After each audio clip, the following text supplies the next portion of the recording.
దానికి ఉపయోగించుకున్నారు. అదేవిధంగా ఆర్ఎన్ సుందరన్ అనే ఇంకొక సీనియర్ న్యాయవాదిని కూడా ఇతర కేసులలో తీసుకొచ్చిండ్రు. ఎందుకు ఆ సోయి లేదు మీకు? మీరైతే ఒక లెక్క, నిరుద్యోగ యువత అయితే ఒక లెక్కన. ఈరోజు ఒక జడ్జిమెంట్ను సవాల్ చేస్తూ మా నిరుద్యోగ యువత మాకు జరుగుతున్న అన్యాయము, మాకు రిజర్వేషన్ల విషయంలో అన్యాయము, లోకల్ నాన్ లోకల్ విషయంలో అన్యాయం జరుగుతుందని ఒక జడ్జిమెంట్ను మీకు తీసుకొచ్చి ఇచ్చిందట. నాకైతే ఇప్పుడు తెచ్చి ఇచ్చిండ్రు, నేను ప్రెస్ కాన్ఫరెన్స్ పెడుతున్నా అని చెప్తే. తప్పకుండా ఈ జడ్జిమెంట్లను అన్నింటిని కూడా చదువుతా. ఎంతో కొంత రెగ్యులర్గా ప్రాక్టీస్లో లేనప్పటికీ న్యాయశాస్త్రం పైన అవగాహన ఉన్నటువంటి యువకుడిగా నా తమ్ముళ్ళ కోసం, నా చెల్లెళ్ళ కోసం, నా నిరుద్యోగ యువత కోసం ఈ సైటేషన్స్ అన్ని, జడ్జిమెంట్లను అన్నింటిని కూడా చదువుతా. రేపు భవిష్యత్తులో అవసరమైతే భిక్షాటన చేసైనా సరే పేరుగాంచిన అవగాహన ఉన్న సబ్జెక్ట్ ఎక్స్పర్టీజ్ ఉన్నటువంటి అడ్వకేట్లను మా తమ్ముళ్ళ పక్షాన కొట్లాడడానికి నియమిస్తాం. వాళ్ళ ఉద్యోగాల్లో జరిగినటువంటి అన్యాయాన్ని ఖచ్చితంగా ఎదిరిస్తాం. ఇప్పుడు ఎట్లా జరుగుతాయి ఇంత దారుణమైనటువంటి అన్యాయాలు?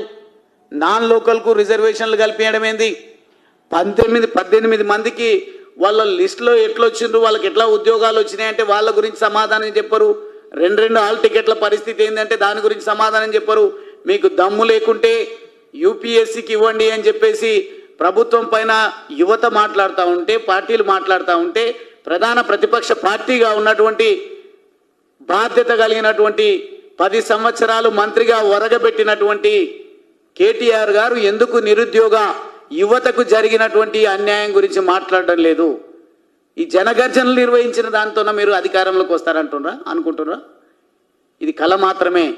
ఎట్టి పరిస్థితుల్లో బీఆర్ఎస్ పార్టీని తెలంగాణ ప్రజలు విశ్వసించే పరిస్థితే లేదు. మీరు చేసిన ఆగడాలు తక్కువ అని, మీరు చేసినటువంటి దోపిడీ తక్కువ అని, కాళేశ్వరంలో అవినీతి జరిగింది, అదే అవినీతి డబ్బులతోన ఈరోజు కులుకుతా ఉంది బీఆర్ఎస్ పార్టీ అంటే నిస్సిగ్గుగా దానికి సమాధానం చెప్పకుండా రోడ్డు పొడవునా ఫ్లెక్సీలు ఏర్పాటు చేసిండ్రు. పెట్టుబడిదారులను దించడం మీకు ఫికర్ లేదని మాట్లాడుతున్నారు.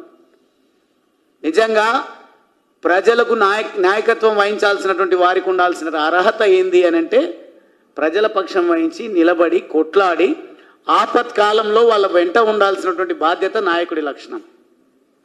డేరాలు వేసిండ్రు తీసిండ్రు అని అచ్చంపేటలో చర్చ జరుగుతూ ఉంది.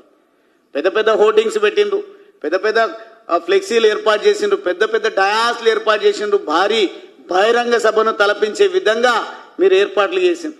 ఆ ఏర్పాట్లతోన ఒక్కరి కడుపైన నిండిందా? మీరు పెట్టిన 2-3 కోట్ల రూపాయల ఖర్చు ఏ ఒక్కరికైనా ఊరట కలిగించే విధంగా ఉన్నదా? ఏం సమాధానం చెప్పినారు? నిన్న ఏం సందేశం ఇచ్చారు మీరు జనగర్జన పేరిట? దమ్ముంటే స్వీకరించండి. ఒకవేళ కేటీఆర్ స్థాయికి నా స్థాయికి తేడానే ఉంది, తక్కువ ఎక్కువ ఉంది అని భావిస్తే బీఆర్ఎస్ పార్టీ నుండి ఎవరైనా స్పందించండి. ఒకవేళ నేనే గనక మా పార్టీ అధిష్టానం అనుమతిస్తే సిరిసిల్ల సింహగర్జనను ఆపే దమ్మెవడికైనా ఉందా? సిరిసిల్లలో ఈ మధ్యకాలంలో మంత్రి పదవి పోయిన తర్వాత మీరు వెళ్తే ఒక 100 మందిని జమ చేసుకోవడానికి 2 గంటల సమయం పడుతుంది ఈరోజు కేటీఆర్ గారికి. అందుకే అక్కడ చర్చ జరుగుతూ ఉంది. సిరిసిల్లలో పోటీ చేయడంట, హైదరాబాద్లో చేస్తారంట. సిరిసిల్లలో ఒరగబెట్టలేడు కానీ హైదరాబాద్లో ఒరగబెడతారంట.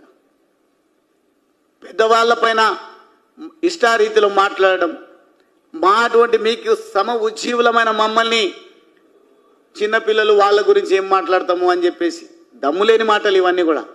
నిజంగా నేను చెప్పిన కదా ఆ రోజు, నా అచ్చంపేట నియోజకవర్గ ప్రజలకు నన్ను నాయకుడి చేసిన రాష్ట్ర వ్యాపితంగా ఉన్నటువంటి ఉద్యమకారులకు, తెలంగాణ వాదులకు, నన్ను ఈ స్థాయికి తీసుకొచ్చిన ప్రతి ఒక్కరికి మీ వల్లనే నేను ఈ స్థాయికి వచ్చినా, కానీ మీకు చెప్పకుండా పోవడానికి కారణం బీఆర్ఎస్ పార్టీ ఎత్తుగడలు క్యారెక్టర్ను తప్పుగా చూపించే ప్రమాదం ఉంది అని చెప్పేసి. అందుకే ఒక్కొక్కరు ఈరోజు సమాధానం వాళ్ళే వెతుక్కుంటున్నారు.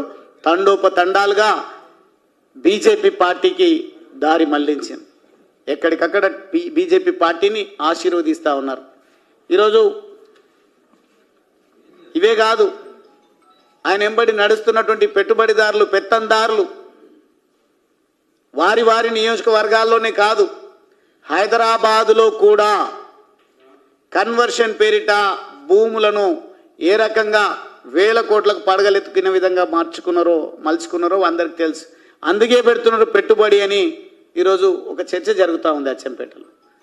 నాగర్ కర్నూలులో ఉన్నటువంటి వాళ్ళకు ఫోన్లు ఎత్తారు కానీ అచ్చంపేటకు వచ్చి మొత్తం నేనే చూసుకుంటామని మాట్లాడుతుందని ఈరోజు ప్రజలు చర్చించుకుంటున్నారు, నవ్వుకుంటా ఉన్నారు.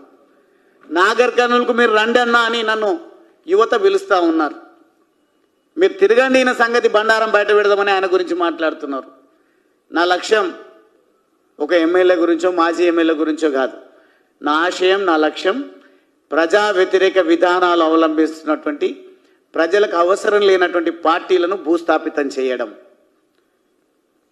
ప్రజలు ఆశీర్వదించి 10 సంవత్సరాల అధికారం ఇస్తే ప్రజలకు ఏం ఒరగలే, ఒక్క డబుల్ బెడ్రూమ్ ఇల్లు కూడా కట్టలే నా నియోజకవర్గంలో. ఎందుకు కట్టలేదంటే మీరు ఎవరైనా కాంట్రాక్టర్ ఉంటే మాట్లాడుకోండి, వాళ్ళకి లాస్ వస్తుందంట. ఇదా మీరు చెప్పే పద్ధతి?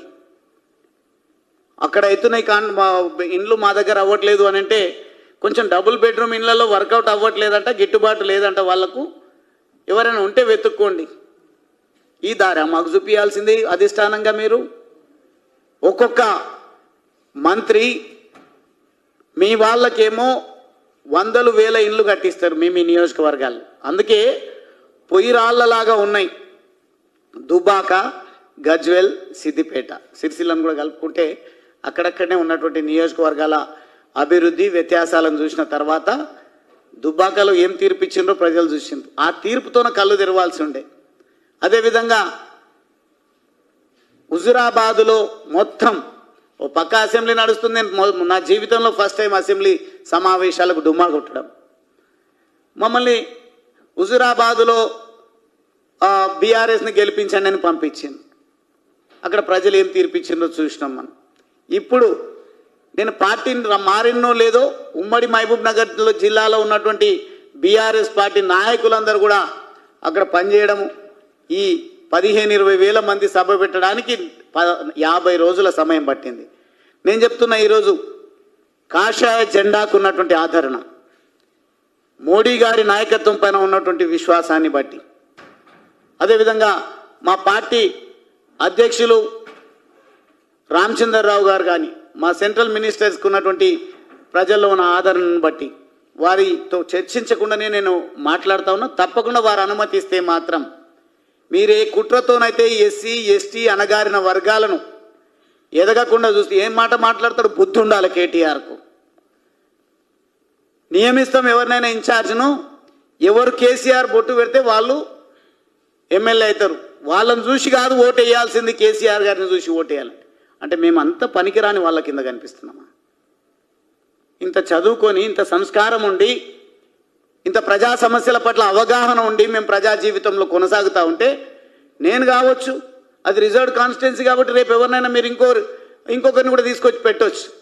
అంటే ఎవరొచ్చినా మేము చెప్పిందే చేయాలి, మా కాళ్ళ కాడే ఉండాలి, అటువంటి వాళ్ళే మాకు అవసరము. కేసీఆర్ గారి ముఖం చూసి ఓటేస్తేనే గెలవాలి, అట్లయితేనే గువ్వల బాలరాజు లాగా ధిక్కరించకుండా ఉంటారు. లేదంటే ఎప్పుడో ఈ రకంగానే మమ్మల్ని వ్యతిరేకించి దూరం పోతారనే భయంతోన మేము ఎవరిని నియమించినా వారి ముఖం చూడకండి, కేసీఆర్ గారి ముఖం. ఇదే సందేశం మీరు ఇచ్చేది? సమాజం మేలుకున్నది, సమాజం పూర్తి స్థాయి అవగాహనతో ఉంది.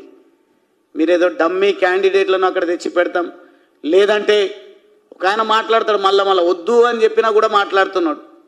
నేనైతే నాకు వ్యక్తిగతంగా రాయబారాలు కొంతమంది తీసుకొస్తుంటారు. ఎందుకన్నా మనం కొట్లాడుకోవాలి, ఆయన ఏ పార్టీలో ఉన్నా మీరే పార్టీలో ఉన్నా మంచిగుండే ప్రయత్నం చేయండి అని మాట్లాడతారు. పోనీలే అని వదిలేస్తే దళితులను పిట్టల్లాగా కాల్చి చంపినటువంటి ఈ నరహంతకుడు రాజస్థాన్లో దళితుల పైన దాడులు జరుగుతున్నాయి.